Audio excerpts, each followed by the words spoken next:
শীতের তীব্রতায় মাদারীপুরে বাড়ছে ঠান্ডাজনিত রোগবালাই। প্রতিদিন গড়ে ১.৫ থেকে ২,০০০ রোগী ভর্তি হচ্ছেন হাসপাতালে। পর্যাপ্ত জনবল না থাকায় হিমশিম খেতে হচ্ছে চিকিৎসক নার্সদের। সেবা পেতে দীর্ঘ সময় লাগায় ক্ষুব্ধ রোগীরা। তবে ঠান্ডায় গরম কাপড় পরা এবং প্রয়োজন ছাড়া বাইরে বের না হওয়ার পরামর্শ বিশেষজ্ঞদের। শীত বাড়ার সাথে সাথে মাদারীপুরে ঠান্ডাজনিত রোগে আক্রান্ত হয়ে হাসপাতালে ভর্তি হচ্ছেন শিশু, বৃদ্ধসহ সব বয়সের মানুষ। এদের বেশিরভাগই চিকিৎসা নিতে চাচ্ছেন জ্বর, সর্দি, কাশি, শ্বাসকষ্ট ও নিউমোনিয়ার উপসর্গ নিয়ে।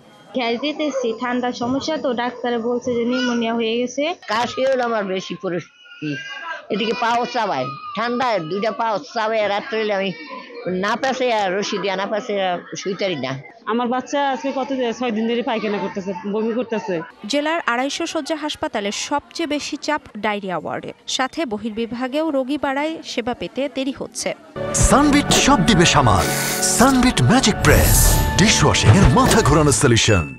অনেক সিরিয়াল, তাই এখন দেখাইতে সময় লাগতেছে আর কি।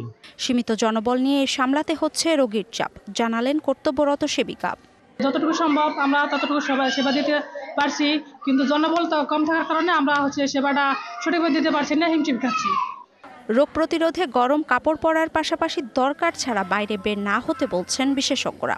যেহেতু এটা শীতের কারণে হয়ে থাকে, তাহলে যারা এই ধরনের এক্সট্রিম অফ এজে রয়েছে, শিশু এবং বৃদ্ধ, তারা যেন শীতকালীন পোশাক পরে এবং শীতের তীব্রতা থেকে নিজেদেরকে রক্ষা করে। জেলার হাসপাতালে স্বাস্থ্যসেবা নিচ্ছেন প্রতিদিন প্রায় ১,০০০ রোগী। এখানে ১৬৪ জনবলের বিপরীতে রয়েছেন চিকিৎসক, নার্স সহ ১৩৫ জন। DBC news desk.